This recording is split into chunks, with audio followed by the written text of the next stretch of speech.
हे, हे, हे से हलवाई, हलवाई, ये हलवाई का पहला हर्फ जो है वो हे है। अब देखिए यहाँ पर हे की शक्ल इससे मुख्तलिफ है।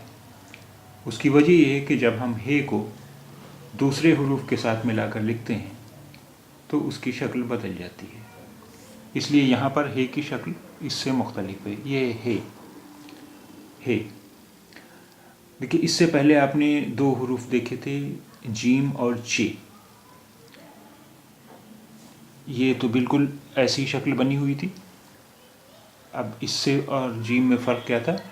जीम में यहाँ पर एक नुक्ता था, जीम में यहाँ पर एक नुक्ता था,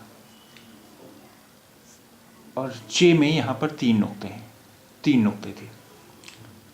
इसमें कोई नुक्ता नहीं है, इसलिए ये है हे, हे, हे से हलवाई।